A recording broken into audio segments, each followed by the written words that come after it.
bon, le titre que je vous ai donné est d'une ambition tout à fait naïve, de croire que j'allais faire toute la jurisprudence de la Cour de 1959 jusqu'à 2021.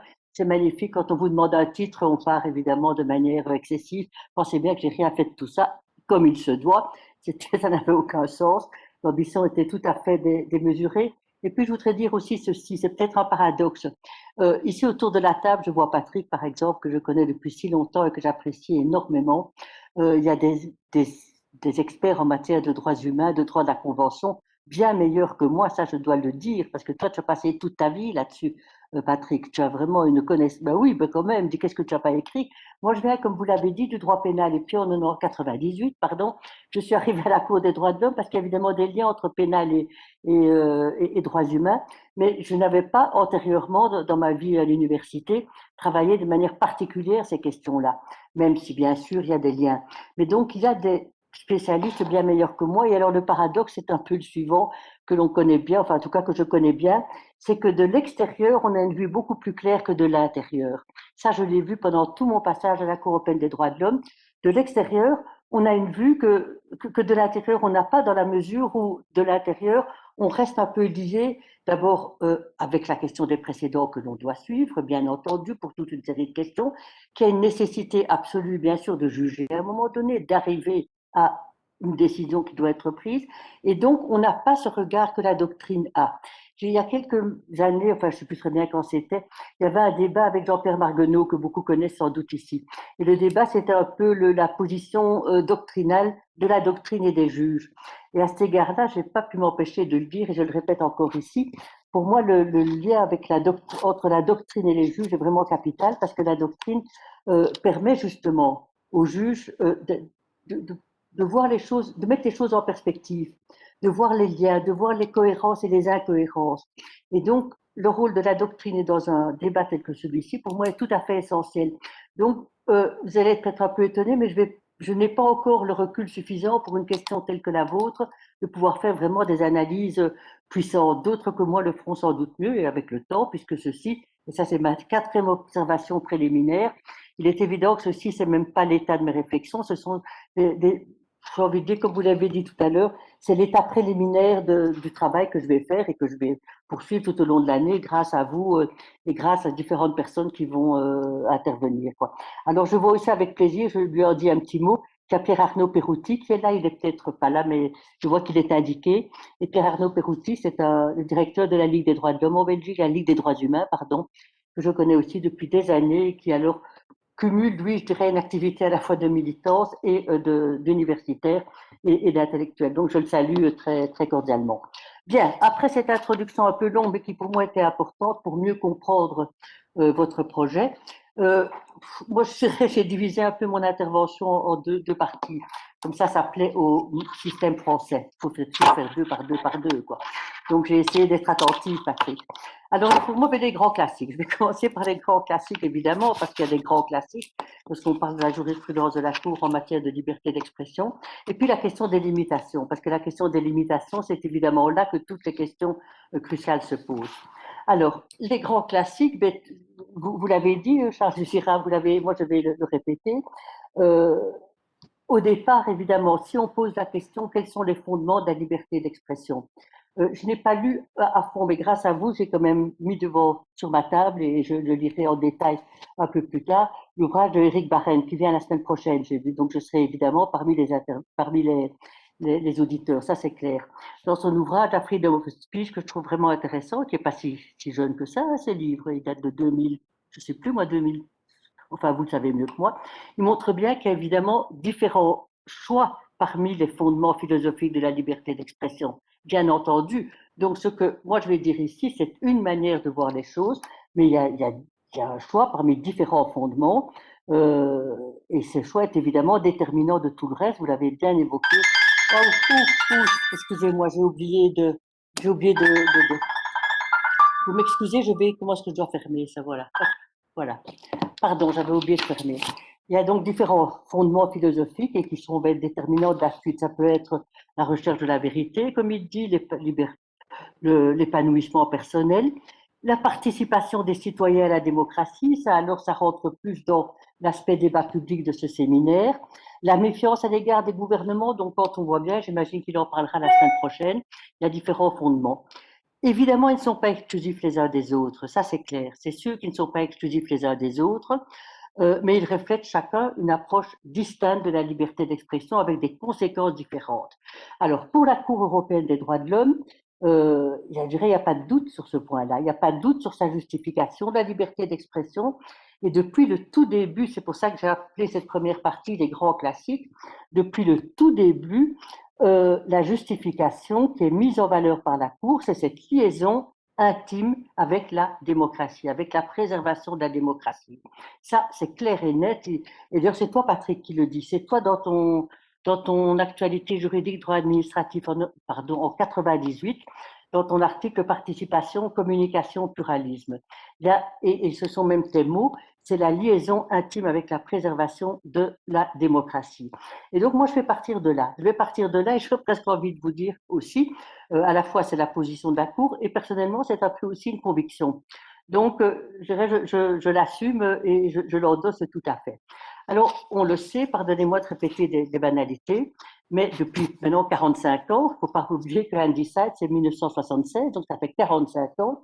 La Cour va le répéter inlassablement, la liberté d'expression est le fondement, et tout le monde le connaît par cœur, tellement on a répété cet arrêt, répété, fondement essentiel de la société démocratique, une condition de son progrès et de l'épanouissement de chacun. Et quand dans Andy Side, on parle de l'épanouissement de chacun, je trouve ça assez intéressant. D'ailleurs, je crois que c'est, je ne sais plus qui le montre, il dit, tiens, cet élément-là montre qu'il y a une finalité qui est l'épanouissement de chacun, une sorte de, quand je disais tout à l'heure qu'il y a différents fondements philosophiques à la liberté d'expression, eh bien la Cour, après ça, ne va plus jamais développer ce thème-là. Mais l'épanouissement personnel rentre dans ses préoccupations. Donc, Andy Side, tout le monde le sait, 76, paragraphe 49, on le connaît par cœur. Donc, cette liberté d'expression, c'est, et on peut comme ça élaborer sur cette liaison presque à l'infini, même si à un moment donné, il faudra quand même poser des questions un peu plus pointues là-dessus, c'est une condition sine qua non d'une démocratie, et je le dirai plus tard, une démocratie pluraliste. C'est donc, si on reprend je vais un peu faire variation sur un même thème ici, c'est vraiment ça. Lorsque la Cour dit ça en 76 et puis après ça elle va le répéter, c'est la fonction sociale de la liberté d'expression. C'est la fonction sociale de la liberté d'expression, c'est la philosophie de base de ce droit. C'est un droit fondamental qui rend possible le débat démocratique. Ça, c'est vraiment le point de départ, me semble, à discuter. Puis on a vu que la Cour l'a repris évidemment dans d'autres arrêts plus récents. C'est l'arrêt Parti communiste unifié contre Turquie en 98. C'est dans Gundem. Je dis des arrêts, le suivant, là j'étais dedans. Donc alors évidemment, ça me dit plus, pour moi c'est plus clair. C'est l'arrêt Özgür Gündem contre Turquie, 16 mars 2000. La liberté d'expression. Et je me rends compte que dans le cadre de ce séminaire, je dois être beaucoup plus attentive presque à tous les termes que la Cour emploie. Parce que si souvent elle dit c'est une condition d'une démocratie, ici elle va dire aussi c'est une condition préalable à la démocratie. Est-ce que c'est un prérequis ou c'est une condition préalable? Dans un article récent de Nicolas Hervieux, je vous en parlerai un peu plus tard, il dit qu'il faut faire un peu des nuances par rapport à ça. Donc, le point de départ, le grand classique, Andy Side, bon. Donc, cet article 10 de la Convention est souvent alors considéré comme une disposition primordiale ou la plus importante de la Convention. Ça pose alors toute une autre question sur laquelle je dirais un petit mot en conclusion. C'est cette question de la hiérarchie dans les droits fondamentaux. Est-ce qu'il faut maintenir? Est-ce que tout ça est plus symbolique que réel? Est-ce que c'est plus de la rhétorique qu'autre chose? En tout cas, on se répète, la Cour se répète souvent, il ne faut pas oublier, et ça fait partie un peu de son mode de fonctionnement. C'est la disposition la plus importante. Et d'ailleurs, je me rappelle bien, lorsqu'il y avait le premier arrêt de la nouvelle Cour en 98, c'était Fressos et Roa, le canard enchaîné en 99, ça concernait la liberté d'expression. Et je me rappelle comme ça dans les couloirs de la Cour, tout le monde disait comme c'est important que le premier arrêt de la nouvelle Cour concerne précisément la liberté d'expression. Et donc, ça montre bien combien, dans ce contexte tel que je viens de vous l'évoquer, liberté d'expression, socle de la démocratie, eh bien, même sur des éléments aussi symboliques que ceux-là, eh bien, ça prenait de l'importance. Cette démocratie va permettre à la Cour, ce rattachement à la démocratie va permettre à la Cour d'avoir une démarche relativement agressive dans son interprétation de la Convention et dans la recherche du consensus. Ça, c'est une thèse notamment développée par Mireille Delmas-Marty en 96, que je voudrais peut-être aussi un peu travailler plus à fond. Parce que souvent, on le prend pour acquis. Or, il faut en tirer toutes les conséquences. Bref, la démocratie domine le contrôle européen. C'est le critère, ce critère est sans doute le critère le plus original de la Convention. Ça figure dans le préambule, vous le savez bien, ça participe vraiment à l'économie générale. Alors, et on verra même, donc ça montre que ce critère de la démocratie, c'est depuis le préambule, c'est depuis les affirmations de principe, et ça va aussi jusqu'aux limitations, puisque les limitations dont je parlerai tout à l'heure, les limitations sont évidemment subordonnées, sont indexées à la démocratie, aux exigences de la démocratie. Donc, comme le dit Nicolas Hervieux dans son article dont je vous disais un moment, je parlais dans un moment, c'est un article relativement récent, non relativement ancien, pardon, c'est 2010. Ça s'appelle La liberté d'expression des personnages politiques en droit européen, de la démocratie à Strasbourg. C'est un article de 2010. Je crois que vous devez connaître Nicolas Hervieux qui fait ce bloc, qui, dans le domaine de la Cour européenne des droits de l'homme, est extrêmement utile. Et il dit ceci, et c'est aussi quelque chose qu'il faudrait creuser. Il dit la référence démocratique sature la jurisprudence de la Cour en matière de liberté d'expression. C'est vraiment quelque chose qui sature la jurisprudence tout au long je dirais de sa mise en œuvre, depuis les principes d'interprétation, et j'imagine que l'ETSA s'en parlera dans le séminaire suivant. L'interprétation doit se concilier avec l'esprit général de la Convention qui est sauvegarder les valeurs d'une société démocratique. Depuis le préambule, l'interprétation, les limitations, donc c'est vraiment, ça sature et le terme, je trouve, est bien choisi. Alors, Riesdahl, l'ancien président de la Cour, il revenait aussi sur cette question de la démocratie et il disait cet rattachement à la démocratie, c'est la philosophie de base de toute la jurisprudence de la Cour, ce qui est vrai, il disait ça il y a 20 ans, je crois qu'en 2020 on peut le dire aussi, et il en résulte deux choses, disait-il. La liberté d'expression, donc c'est pas seulement une garantie contre les ingérences de l'État, c'est pas seulement un droit subjectif, c'est un principe fondamental, objectif pour la vie en démocratie. Et puis il disait aussi la liberté d'expression, c'est pas une fin en soi, mais c'est le moyen. Alors, est-ce que c'est le moyen? Est-ce que c'est la condition préalable? Est-ce que c'est le prérequis? Tout ça, pour moi, tourne un peu dans une sorte de flou conceptuel qui serait vraiment important à un moment donné de clarifier. C'est un des moyens pour l'établissement d'une société démocratique. Et c'est pour ça, d'ailleurs, que cette fonction sociale de la liberté d'expression, sur laquelle Riesdahl aussi insiste, conduit la Cour à interpréter le champ d'application de l'article 10 de manière extrêmement large. C'est une interprétation large, et ça tout le monde le voit, tout le monde l'entend, à la fois des obligations positives, bien sûr protéger l'exercice de ce droit, et donc par exemple, si maintenant on développe ça à travers l'interprétation, c'est des obligations positives qui impliquent que les États sont tenus de créer un système de protection des acteurs, les journalistes notamment, les chaînes gardes de la démocratie, un environnement favorable à la participation au débat public. On voit bien que cet rattachement, ce cap de la démocratie va évidemment se poursuivre à travers les obligations qui s'imposent aux États, et notamment cette histoire de l'environnement favorable pour tous les acteurs de l'information, pas seulement les journalistes, aussi tous les autres. Il faut un environnement favorable à la participation au débat public de toutes les personnes concernées, qui leur permettent d'exprimer sans crainte leurs opinions, même bien sûr si elles vont à l'encontre de celles défendues par les autorités officielles, même si elles sont, selon ce que la Cour a répété aussi inlassablement, même si elles sont irritantes ou choquantes. Je pense par exemple à l'arrêt Ding contre Turquie. Ding contre Turquie, paragraphe 137, un autre arrêt contre l'Azerbaïdjan, idem. Donc, champ d'application élargi, champ d'application très large, qui est sans doute critiqué, qui protège la substance des idées, qui protège ou des informations, qui protège leur support. Et de nouveau, si on va un peu plus loin et de manière un peu critique, c'est qu'en fixant avec constance la démocratie comme cap de la liberté d'expression, il y a évidemment, ce que certains critiquent, une survalorisation de la liberté d'expression. Ça, on le sent, on le voit très bien. Il y a une critique sous-jacente et qui parfois, qui maintenant commence à se manifester, il y a une survalorisation de la liberté d'expression. Alors, j'ai quand même été un peu voir, puisque j'avais ce titre un peu ambitieux et irréaliste.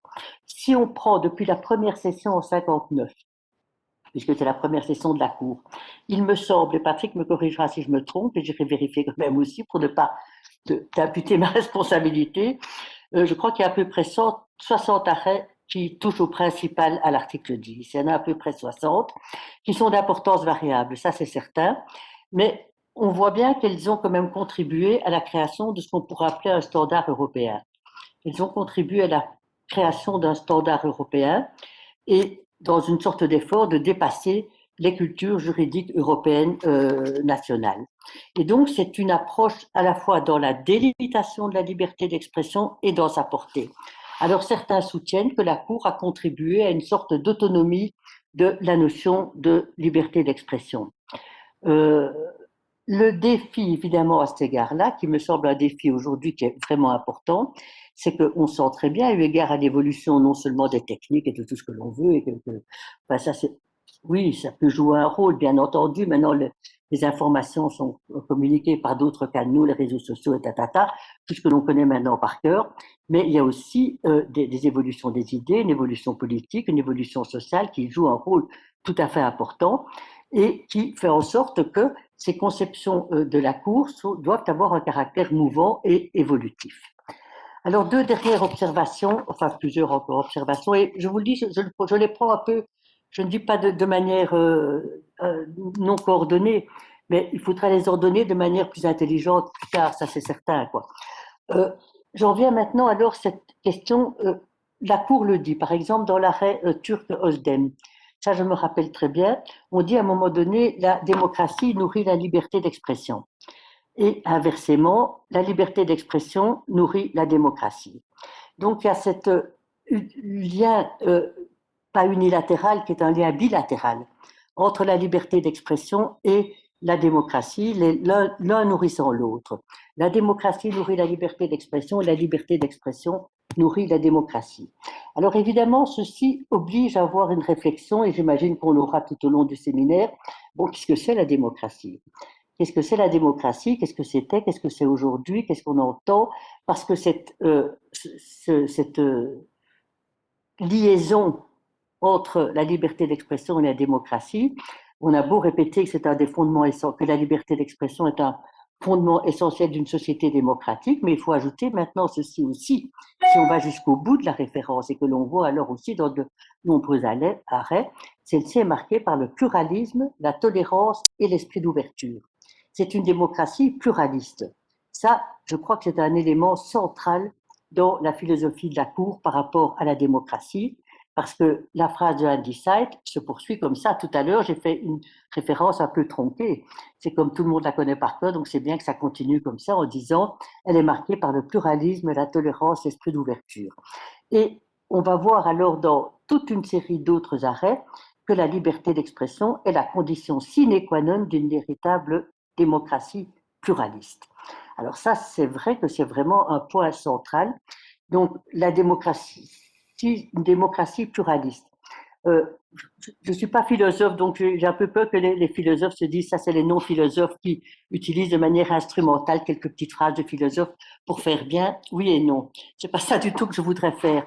Mais quand je vois que quelqu'un comme Ricoeur, qui a quand même beaucoup, et que je ne maîtrise pas, je le dis franchement, je ne suis pas philosophe, je suis une modeste juriste et même criminologue. Donc vous imaginez qu'est-ce que ça vient faire ici dans votre débat, la criminologie? Encore que, on pourrait y réfléchir. Mais lorsque Ricoeur dit démocratique, une société qui se reconnaît divisée, eh bien ça c'est pour moi le sens même de cette démocratie pluraliste. Cette démocratie pluraliste qui est la seule que la Cour, enfin qui est celle que la Cour doit poursuivre. Et c'est pour ça d'ailleurs qu'elle dit alors souvent que la démocratie, et ça elle l'a montré, et je le montrerai plus en détail aussi, c'est évidemment pas la suprématie constante d'une majorité, c'est un équilibre qui assure aux minorités un juste traitement et qui évite tout abus de position dominante. Ça aussi, ça fait partie des grands classiques de la jurisprudence 81, Young, James et Wester. Alors, je ne sais pas du tout si dans ce travail ici par rapport au séminaire, est-ce que je dois ou je ne dois pas, est-ce que je ferai ou je ne ferai pas, je n'en sais encore rien. Je vais y réfléchir, mais si pour vous c'est oui absolument ou non absolument, ben vous me le direz, comme ça je verrai plus clair. Je regardais vite les chats. Bonjour, bonjour, bonjour. Je n'entends plus rien. Aïe, c'est Gwenaëlle Calvez. Et elle dit c'est trop saccadé. Gwenaëlle, pardonne-moi. C'est peut-être ma manière de parler qui t'empêche de. Bon, je vais parler plus doucement peut-être. Parce que Non, c'était un problème de connexion Wi-Fi. Ah, ok. Vous n'y êtes pour rien. Donc, Gwenaëlle, pardonne-moi, on s'est aussi vu, là, tu te rappelles, je ne sais plus à quel séminaire, à Poitiers ou je ne sais où, et je lis beaucoup tout ce que tu écris, donc ça m'intéresse. Alors, je me demandais si avant d'arriver à ma seconde partie qui est sur les limites, je me demandais si je devais un peu, dans cette première partie sur la Convention européenne des droits de l'homme et la jurisprudence de la Cour, faire ce qui est évidemment aussi un grand classique, le rattachement de la liberté d'expression, la liberté de penser et la liberté d'opinion. C'est sûr que c'est lié, c'est évident que c'est lié.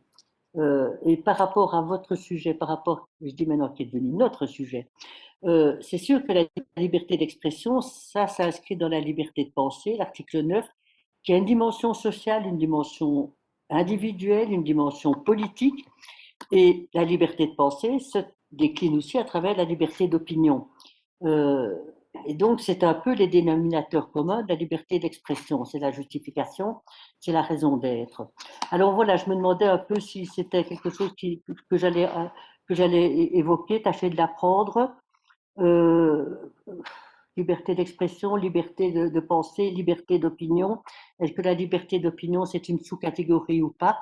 Est-ce que c'est une notion générique? Enfin, il y a toute une série de choses que l'on pourrait dire à cet égard-là, qui au fond, peut-être, j'ai certainement pas tout lu, vous pensez bien.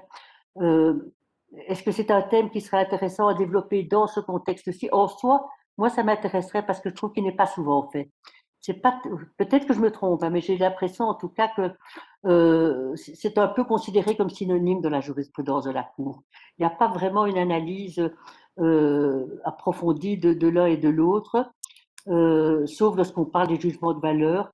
Euh, mais opinion, c'est souvent lié dans la cour à idée. Donc voilà, je me demandais si, petite parenthèse, si je devrais prendre ça.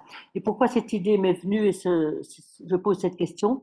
Parce que toujours dans cet article des revues, vous allez dire que je n'ai lu que ça. Non, mais celui-ci, comme il m'est tombé devant les yeux il n'y a pas longtemps, ça m'a intéressé. Il montre que l'intérêt d'application de la liberté d'expression, c'est le débat politique, c'est la liberté du débat politique et plus exactement la liberté d'expression des personnes politiques, des personnages politiques. Et donc son article, c'est ça, c'est la liberté d'expression des personnages politiques au droit européen, donc des personnes politiques. Et c'est vrai qu'alors là, c'est un peu lié à la question de la liberté de penser et la liberté d'opinion. Donc voilà, ceci c'est un peu une petite parenthèse. Est-ce que dans cette première partie sur les grands classiques, parce que je crois qu'on doit vraiment repartir des grands classiques, mais les voir sans doute de manière beaucoup plus fine, beaucoup plus subtil. Euh, là voilà, là j'ai une hésitation. Alors deux dernières observations tout à fait générales. La liberté d'expression, évidemment, ça vous le savez tous. On parle maintenant de la Convention européenne des droits de l'homme, de la jurisprudence de la Cour, qui, dans ses expressions les premières, doit vraiment être retravaillée sérieusement, ça je le vois. Je ne sais plus qui disait, je crois que c'était l'ancien greffier de la Cour, comment est-ce qu'il s'appelait encore, Petzold. Il disait à l'époque de l'ancienne Cour, les arrêts de la Cour étaient vraiment, c'était du travail d'orfèvre, maintenant c'est de la production de masse. C'est excessif, c'est tout à fait excessif. Mais d'autre part, il y a quelque chose de ça. Les premiers arrêts de la Cour, c'était vraiment des arrêts qui étaient euh, rédigés avec une attention. Et puis voilà, maintenant, tout bouge, tout change, c'est bien normal. Maintenant, c'est vrai qu'il y a peut-être plus cette. Mais donc, c'est tirer les leçons, c'est pas du tout pour revenir à l'ancien temps, ça ne m'intéresse pas du tout, mais c'est pour tirer de tous les arrêts de la Cour, dans le contexte de l'ancienne Cour et dans le contexte aujourd'hui, des éléments vraiment essentiels. Alors, cette liberté d'expression, ça vous le savez bien, tous les textes internationaux, évidemment, la reprennent. au niveau universel, la Déclaration universelle, les pactes. Et alors, ce qui est intéressant à voir aussi, je me demandais d'ailleurs si je ne ferais pas un peu plus aussi, c'est qu'on voit bien que cette liberté d'expression, on la retrouve aussi dans des conventions sectorielles. Ça, je ne me rendais pas tout à fait compte. Et est-ce que ça aura un impact sur notre sujet? Why not? Je n'en sais rien, mais je vais le vérifier. On le voit dans des tas de conventions sectorielles, depuis les travailleurs migrants, les personnes handicapées, la diversité culturelle, bien entendu, au niveau de l'ONU, idem au niveau du Conseil de l'Europe, dans des textes sur le racisme, la xénophobie, la violence, euh, donc, charte africaine, convention interaméricaine, là, j'ai pas été vérifiée. La charte des droits fondamentaux, ça, tout le monde le sait, bien entendu. Alors, voilà, je dirais un peu pour cette première partie, avec évidemment, à la fin, le dernier petit couplet que tout le monde connaît, c'est que j'aime toujours bien ce lien entre un droit, je dirais, civil et politique par excellence, qui est la liberté d'expression, et les droits économiques, sociaux et culturels. Vous l'avez dit que ça n'a rien à voir avec votre sujet, mais c'est peut-être parce que ça n'a rien à voir qu'il faudra voir s'il n'y a pas quand même quelque chose. C'est lorsque Amartya Sen, ce fameux prix Nobel d'économie, il dit que la liberté d'expression, c'est la condition sine qua non pour jouir de tous les autres droits et même la possibilité de survivre. Et ça, j'ai trouvé vraiment intéressant. Il dit les droits civils, bien sûr, ils sont garantis et il donne aux personnes le droit de formuler d'autres revendications. Et puis il dit aucune famine grave ne s'est jamais produite dans un pays qui possède un gouvernement démocratique et qui respecte la liberté d'expression. Donc il y a quand même là un lien tout d'un coup avec les droits économiques, sociaux et culturels que moi je trouve assez passionnant. Est-ce que ça a quelque chose à voir avec notre sujet? Je ne sais pas. Donc je mets un peu tout sur la table et puis je verrai après ça comment le construire, comment à partir, je dirais, d'une forêt vierge, bien arriver à un jardin français. Ça sera pour les étapes ultérieures de mon travail. Alors, deuxièmement, les limites. Deuxièmement, les limites. Il ne faut pas que je dépasse mon temps. Hein. Les limites. La liberté d'expression, vous le savez bien, c'est un droit relatif, contrairement à la vie, la torture, etc. L'esclavage, la servitude.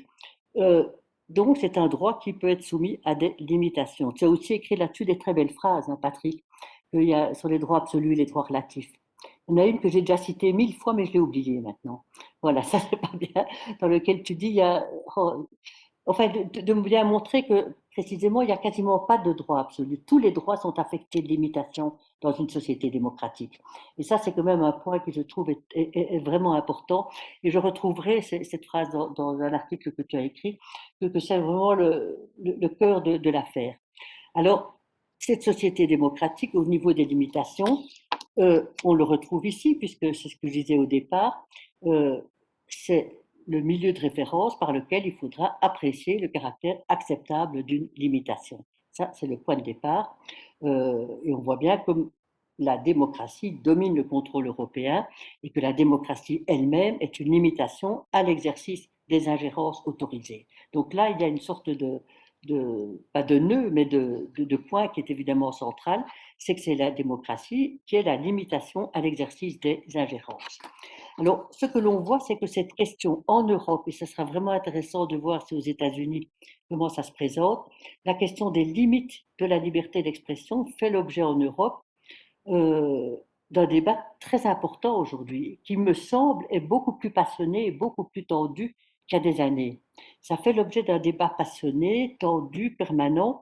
Je dirais, moi, ça ne m'inquiète pas, c'est normal. C'est normal parce qu'il n'y a pas de démocratie apaisée. Et je dirais au contraire, s'il y a des démocraties endormies, c'est certainement pas un bon signe. Donc je vois bien que ce débat maintenant est un débat très, très, très vif et que justement, si on veut aller plus loin, la démocratie va substituer à l'affrontement, à la violence, un débat contradictoire. Va substituer à la violence un débat contradictoire entre des personnes, des groupes qui luttent, et parfois très farouchement, pour des valeurs ou des intérêts, parce qu'entre valeurs et intérêts, il y a quand même des nuances, enfin c'est souvent la même chose, hélas, des intérêts concurrents. Et donc le régime de la liberté d'expression va justement fixer les règles de cet affrontement. Il va fixer les règles de cet affrontement et ce débat sur les règles et sur les limites, euh, je dirais, fait partie de l'affrontement lui-même. Mais cela étant dit, c'est très joli, mais où et comment penser ces limites? Où et comment penser ces limites?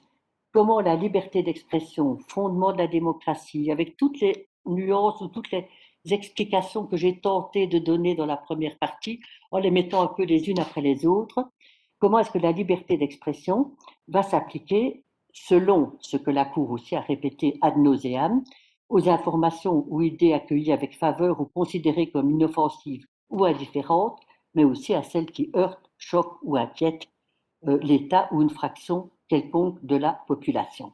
Donc cette fameuse phrase qui fait partie aussi des grands classiques, elle s'applique aux informations, aux idées accueillies avec faveur ou considérées comme inoffensives ou indifférentes, à celles qui heurtent, choquent ou inquiètent l'État ou une fraction quelconque de la population.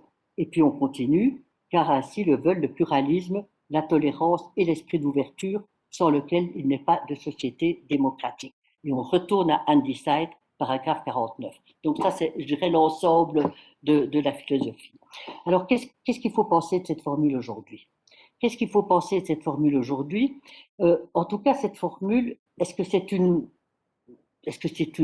incantation? Est-ce que c'est une formule purement incantatoire?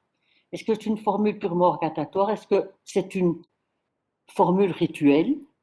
Ou bien est-ce que c'est la pierre angulaire du contrôle européen? Ça, c'est pour moi une question auquel je ne peux pas répondre pour le moment, mais qui, je trouve, doit quand même se poser. Alors, on aurait tendance de dire, mais sans doute que ce n'est pas exact, que la liberté d'expression, je parle toujours dans le cadre de la Convention, évidemment, constitue un acquis, une évidence. Rien qu'en disant ça, j'ai déjà un peu les cheveux qui se dressent sur la tête, parce que comment peut-on dire qu'une chose est une évidence? Sur le plan scientifique, ça n'a pas de sens. Enfin, on peut considérer que c'est une évidence qui ne requiert plus d'explication ou de justification, et donc toutes les questions cruciales se posent en ce qui concerne les limitations.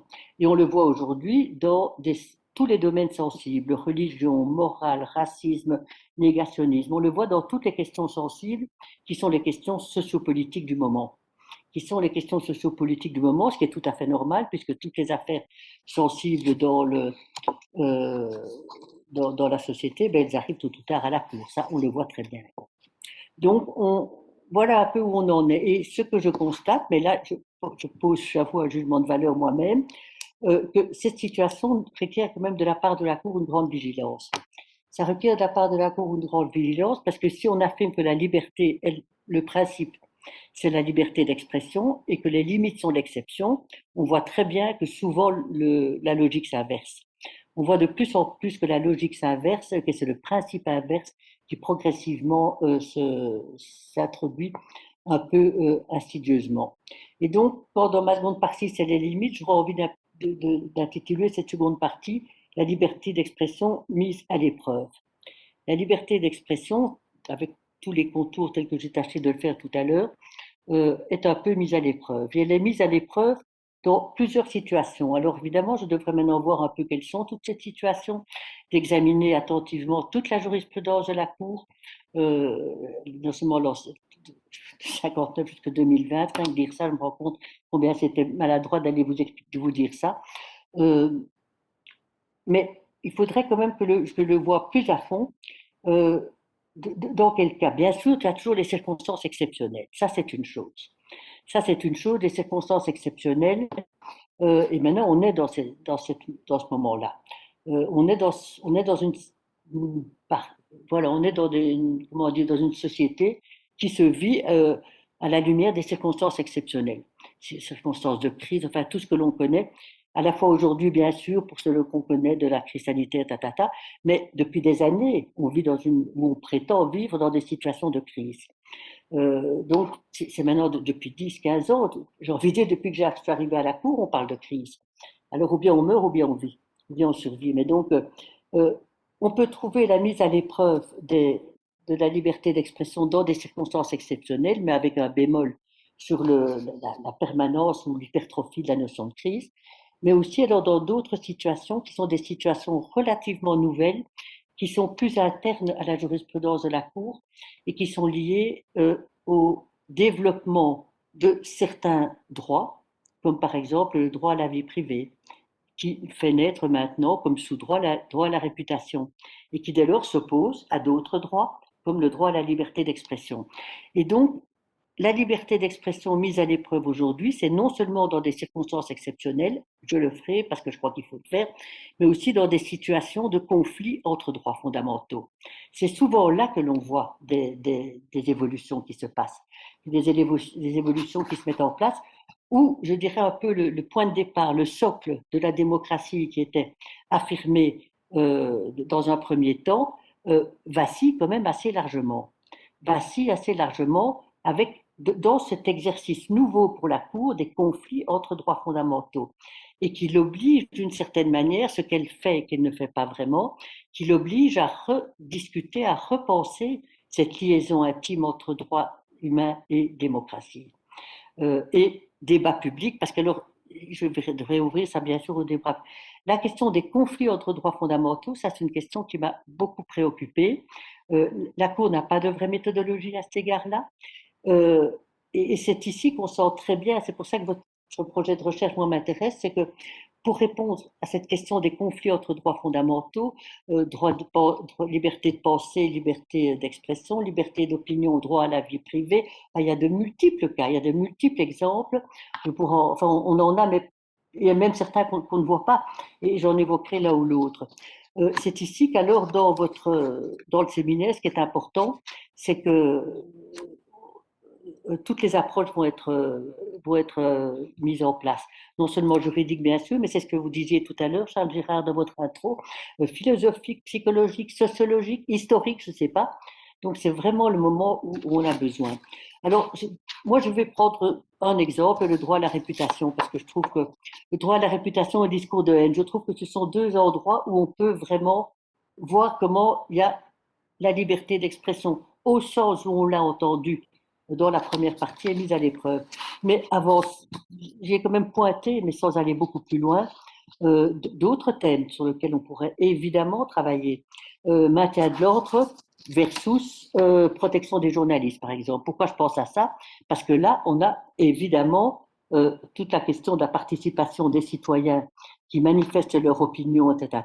Et puis cet arrêt que je trouve assez pitoyable de la Cour, Pentikainen contre Finlande, 2014, où la Cour, tout d'un coup, sur une question qui paraissait classico-classique, va dans une grande chambre. Je vais tâcher de me limiter aux arrêts de la grande chambre, sauf quand les arrêts de chambre sont vraiment éminemment significatifs, mais il faudra que je trouve un critère.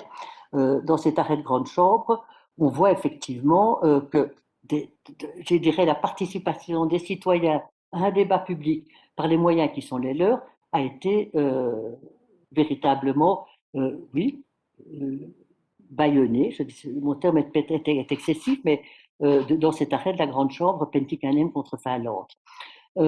Liberté d'expression des parlementaires, par exemple, c'est un autre thème.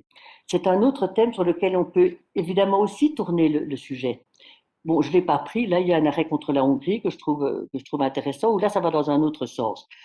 Une autre problématique, une autre thématique qu'on pourrait aborder ici, dans la liberté d'expression mise à l'épreuve, indépendamment ici du conflit entre droits fondamentaux, c'est l'hypertrophie de la subsidiarité. L'hypertrophie de la subsidiarité qui aujourd'hui est une évidence devant la Cour, avec par rapport à notre sujet, elle joue à mon avis un rôle important. Elle joue un rôle important et je serais prête, sauf de nouveau si c'est tout à fait à côté du sujet. Je crains toujours parfois un peu d'être hors sujet. C'est pour ça que j'étais contente de vous entendre tout à l'heure. Mais là aussi, je crois qu'il y aurait vraiment, il y aurait certainement l'hypertrophie de la subsidiarité est un rabattement quand même sur les situations. Et on voit, ça joue un rôle grandissant avec ce paradoxe, ce que la Cour maintenant s'attache plus que jamais à la subsidiarité au moment où, où on vit en Europe et dans le Conseil de l'Europe l'émergence des démocraties libérales. Donc on va maintenant pousser la subsidiarité. Pourquoi? Si j'exagère un petit peu, mais on va pousser la subsidiarité pour effectivement accepter des situations qui se passent en Tchéquie, en Pologne, en Hongrie. Donc là, il y a quand même une sorte oui, c'est plus qu'un paradoxe, c'est vraiment une contradiction. Donc, par moment, je me demande si je ne travaillerais pas plus à fond cette question-là, qui m'intéresse beaucoup, je ne le cache pas. Parce que d'un côté, c'est évidemment le sens même de la philosophie de la Cour européenne des droits de l'homme, mais d'un autre côté, la Cour est tout à fait prise à contre-pied aujourd'hui avec cette hypertrophie. Pour voir les discours récents, par exemple, du président actuel de la Cour, Robert Spano, lorsqu'il n'était pas encore président de la Cour, il a fait un hymne à la notion de subsidiarité qui pose maintenant des problèmes majeurs par rapport à ce qui se passe dans la réalité des pays du Conseil de l'Europe. Bon, ici, moi, le thème que j'ai pris, c'est plutôt le droit à la réputation. Le droit à la réputation, la protection de la réputation comme un élément du droit au respect de la vie privée.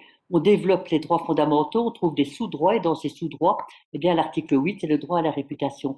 Pourquoi j'ai pris ça? C'est parce que j'étais frappée de voir quand j'étais là, mais j'ai quitté en 2012, donc évidemment qu'il y a plein d'autres choses qui sont arrivées après que je devrais aussi reprendre.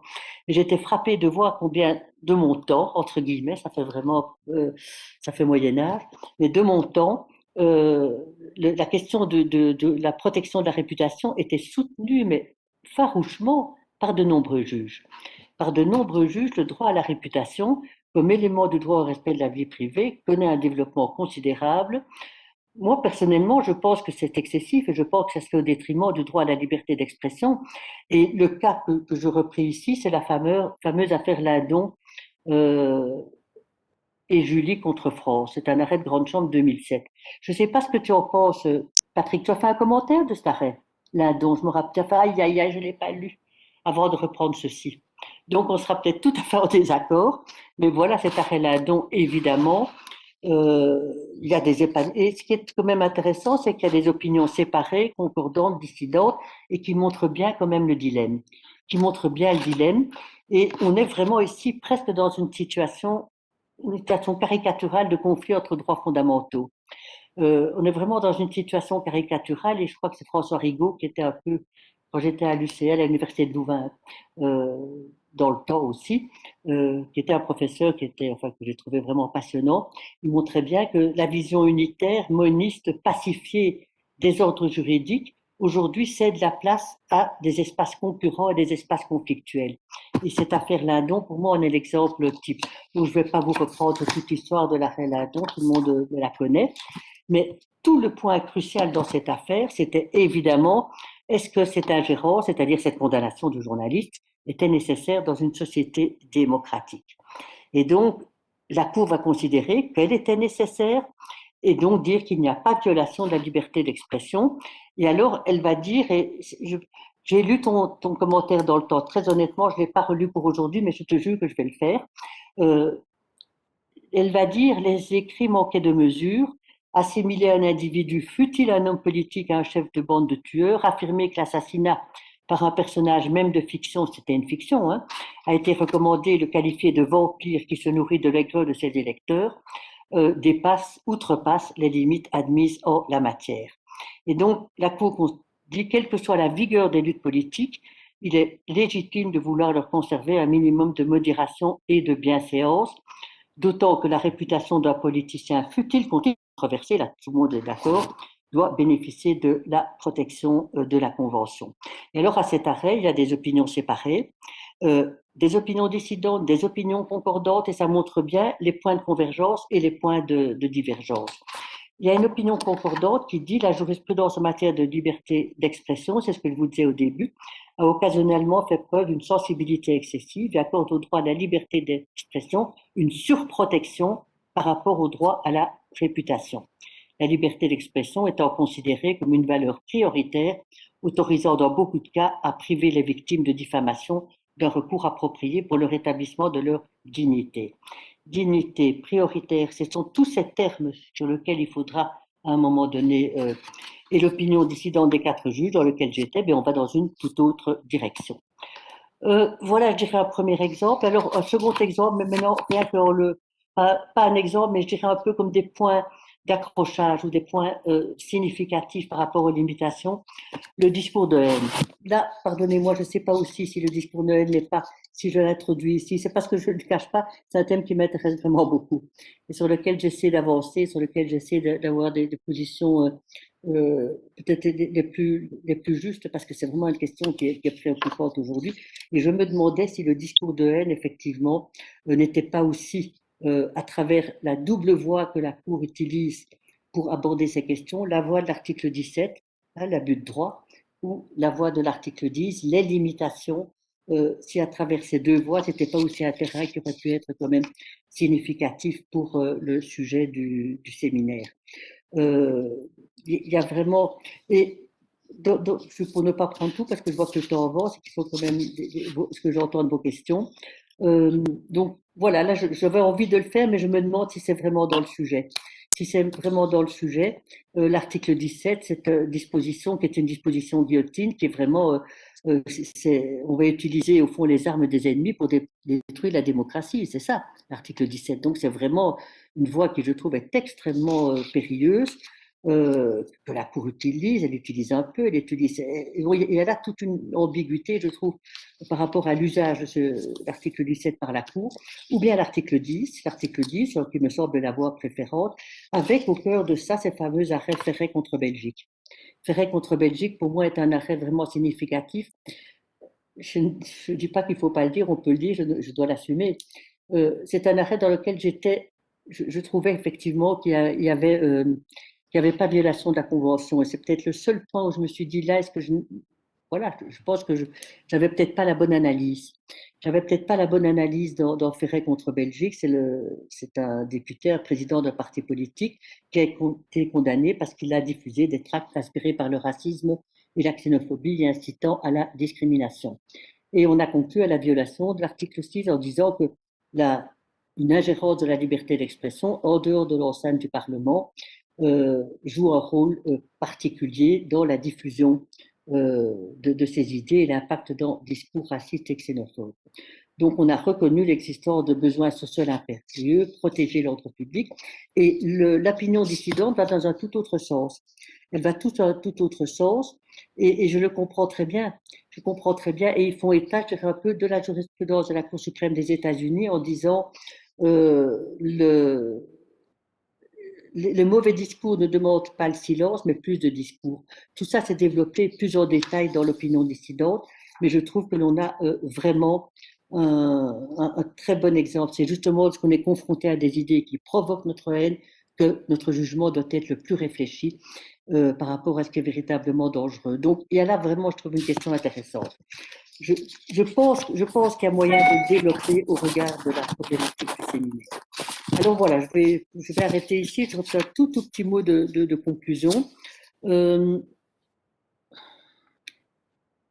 Tout à l'heure, je vous disais, la Cour répète toujours que c'est un droit le plus important, etc., etc. Est-ce que la liberté d'expression, c'est un droit prééminent? Moi, je n'ai pas du tout envie de m'engager dans une sorte de débat sur la hiérarchie au sein des droits fondamentaux. Je crois que c'est un débat, moi, qui me semble vain. Ça me semble un peu vain de s'engager là-dedans. Il ne faut pas non plus dire que le droit d'une personne de s'exprimer librement dans le contexte que l'on a évoqué est plus important que le droit à la vie privée, la liberté de conscience et le droit à la vie. Moi, il me paraît plutôt que le régime de la liberté, de la protection de la liberté d'expression, c'est un dispositif d'ordre public et c'est comme ça qu'il faut le prendre. C'est un dispositif d'ordre public qui veut, d'une certaine manière, sanctuariser des espaces publics de discussion. Des espaces publics de discussion. Si le thème du séminaire, c'est justement le débat public, eh bien, il faut sanctuariser des espaces publics de discussion et il faut faire obstacle à des tentatives d'ingérence par les autorités publiques, y compris le pouvoir judiciaire, bien entendu. Et donc, je ne crois pas qu'il s'agit de privilégier les droits subjectifs de l'un au dépens de l'autre, mais de sauvegarder une condition essentielle sans laquelle, je pense, et c'est pour ça que j'assume la position de la Cour au départ, sans laquelle il n'y a pas de démocratie et pas de société libre. Donc voilà un peu le type de conclusion tout à fait provisoire que j'aurai pour le moment. Voilà. Merci beaucoup d'avoir eu la gentillesse d'abord de postposer cette matinée. Je vous remercie. Merci beaucoup pour votre gentillesse. Merci beaucoup aussi de m'avoir écouté. Puis voilà, maintenant, toutes les questions, je te répondrai dans la mesure où je suis capable, quoi. Voilà. Merci bien.